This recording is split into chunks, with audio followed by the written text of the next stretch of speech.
General Bajwa पीछे बैठे हुए थे, वो फैसला करते थे कि कौन सी नैब ने किसके ऊपर कब कितना दबाना है, फिर कब छोड़ देना है, कब अंदर उसको डालना है। शहबाज शरीफ का ओपन एंड शट केसेस थे, उसका केस ही नहीं लगता था। हम बिल्कुल बेबस थे, प्राइम मिनिस्टर बेबस बैठा था। कानून मुल्क के बदले गए। असेंबली ने, नेशनल असेंबली ने पहले तो एक रजीम चेंज करवाई गई एक साजिश के तहत। ओपन मार्केट के अंदर मंडी लगी, इलेक्शन नहीं ऑक्शन की वजह से एक ऑक्शन हुई जिसके अंदर लॉयल्टीज बदली गई, हॉर्स ट्रेडिंग हुई, गवर्नमेंट गिराई गई। और उसके बाद पहला काम उन्होंने ये किया, अपने करप्शन के केसेस खत्म किए। और फिर कानून ऐसे बनाए गए कि एक एक बचा, जो इनके बड़े करप्शन के स्टालवर्ड्स थे वो बच गए सारे। और सारे आप देख रहे हैं कि बारी बारी सारों की करप्शन केसेस खत्म हो रहे हैं। तो ये तो किसी दुनिया के मुल्क में मैंने ऐसा नहीं देखा। ये तो मैं शायद बनाना रिपब्लिक्स में भी ऐसा ना होता। ये तो कोई मगरबी जमहूरियत के अंदर कोई तसव्वुर भी नहीं कर सकता कि पब्लिक के पैसे चोरी करने वालों को पहले आप एक साजिश के तहत मुल्क के ऊपर मुसल्लत करें, उनके केसेस ना होने दें। ये भी मैं कहूं, हमारे दौर में मैं पूरी कोशिश करता रहा, मैंने पूरी कोशिश की कि इनके पूरे केसेस मैच्योर थे। नैब के अंदर से हमें कहते थे केसेस मैच्योर है, लेकिन पीछे से हमें इजाजत नहीं है। अब पीछे से इजाजत कौन नहीं दे रहा था? जनरल बाजवा साहब। जनरल बाजवा पीछे बैठे हुए थे, वो फैसला करते थे कि कौन सी नैब ने किसके ऊपर कब कितना दबाना है, फिर कब छोड़ देना है, कब अंदर उसको डालना है। शहबाज शरीफ का ओपन एंड शट केसेस थे, उसका केस ही नहीं लगता था। हम बिल्कुल बेबस थे, प्राइम मिनिस्टर बेबस बैठा था। और ये क्या शो करता है कि यहां मुल्क के अंदर जो कानून की हुक्मरानी है वो नहीं है, ताकत की हुक्मरानी है। और ये इससे सिर्फ यही नहीं है कि इस वक्त मुल्क के वो बड़े बड़े क्रिमिनल्स बाहर फिर रहे हैं और मुल्क के ऊपर बैठे हुए और फैसले कर रहे हैं, अपने केसेस भी बचा रहे हैं, और मुल्क की इकॉनमी नीचे चली गई है और ये ऊपर इनकी सारे केसेस माफ हो गए और बाकी भी बैठे हुए आने के लिए। ये किसी भी डेमोक्रेटिक सोसाइटी में, आज अगर आप चाइना को कहते हैं, चलिए जी चाइना, मगरब कहता है कि वो डेमोक्रेटिक सोसाइटी नहीं है, लेकिन प्रेसिडेंट शी जिनपिंग ने 450 वजीरों को 7-8 सालों के अंदर उसने जेलों में डाला करप्शन पे। तो अगर ये इतना बड़ा इशू नहीं था तो क्यों वो जो भी मुल्क आगे बढ़ रहा है वो क्यों इतना करप्शन के ऊपर क्यों इतनी वो जोर लगाते हैं कि ताकतवर करप्ट लोगों को कानून के नीचे लेके आए? क्योंकि यही एक सक्सेस होता है एक माशरे की, जिसको लेवल प्लेइंग फील्ड कहते हैं। क्यों हमारे पाकिस्तान के यहां से, मैंने अपने साथ, मैं जब पहली दफा बरतानिया गया 1971 में, तो मुझे याद है लेबर जाती थी पाकिस्तान की वहां, और हर थोड़े 5-6 साल के बाद वो पहले मजदूरी शुरू करते थे, फिर वो अपनी कोई दुकान खोल देते थे, और देखते देखते वो बिजनेसमैन बन जाते थे। तो पाकिस्तान में क्यों नहीं वो कर सकते थे? क्योंकि वहां कानून है, वहां लोगों के पास राइट्स हैं, उनका जो कानून इंसाफ का निजाम है उनको प्रोटेक्ट करता है, हमारे लोगों को प्रोटेक्ट करता है जो कि वहां के शहरी भी नहीं थे, जो मजदूर थे। क्यों यहां से लोग कोशिश करके अमेरिका जाते हैं और वीजा लेके जाते हैं? वहां कोई पैसे तो नहीं बांट रहा, क्योंकि वहां का जो सिस्टम है वो लेवल प्लेइंग फील्ड देता है। रूल ऑफ लॉ शहरियों को लेवल प्लेइंग फील्ड देता है, एक जेन्युइन एंटरप्रेन्योर्स को ऊपर आने की मौका देता है।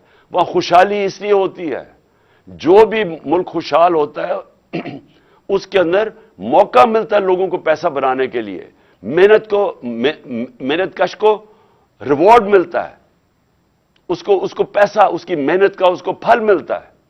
लेकिन जब एक सिस्टम डिस्टॉर्ट किया जाता है, ताकत की हुक्मरानी होती है, वो कभी भी दुनिया की तारीख के अंदर कभी वो मुल्क प्रोग्रेस नहीं कर सकता।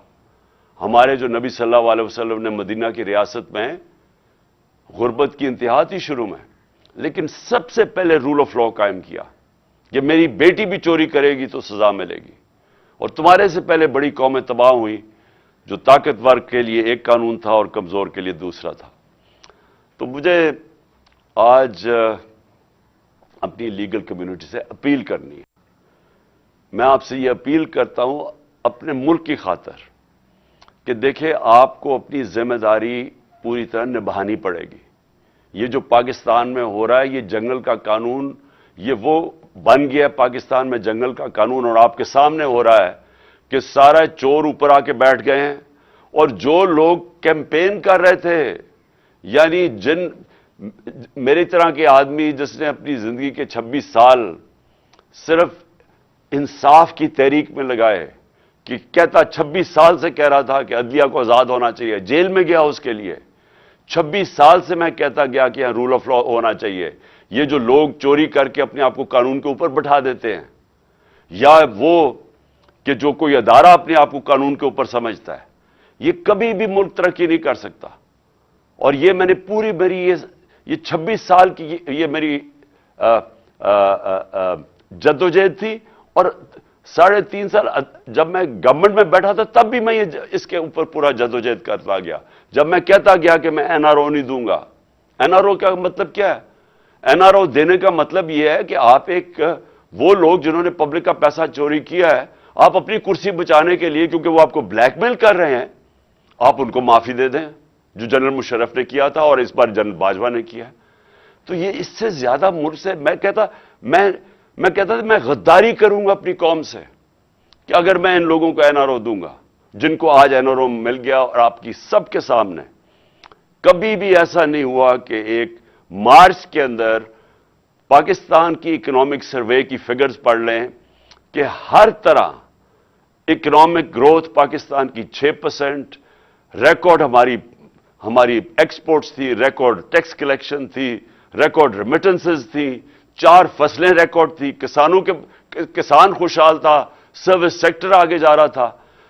مارچ سے آج دیکھیں پاکستان کا حال کیا ہے.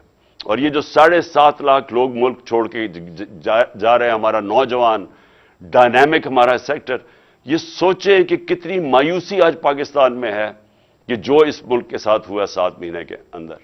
تو میں اس لیے آخر میں پھر سے آپ کو اپیل کرتا ہوں کہ آپ کے اوپر بہت بڑی ذمہ داری ہے.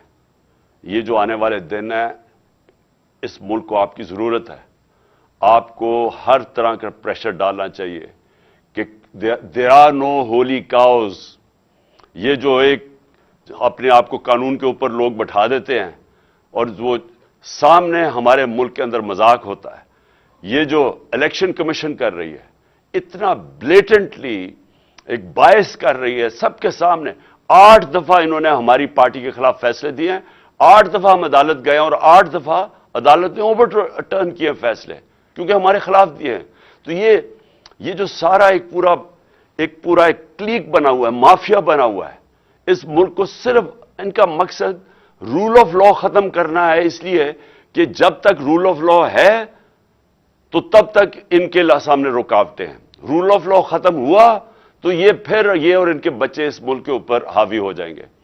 اور یہ آپ کے اوپر ذمہ داری ہے. میں انشاءاللہ میری تو کمٹمنٹ ہے، جب تک میں زندہ ہوں میں ان کا مقابلہ کروں گا اور رول آف لا کے لیے لڑوں گا.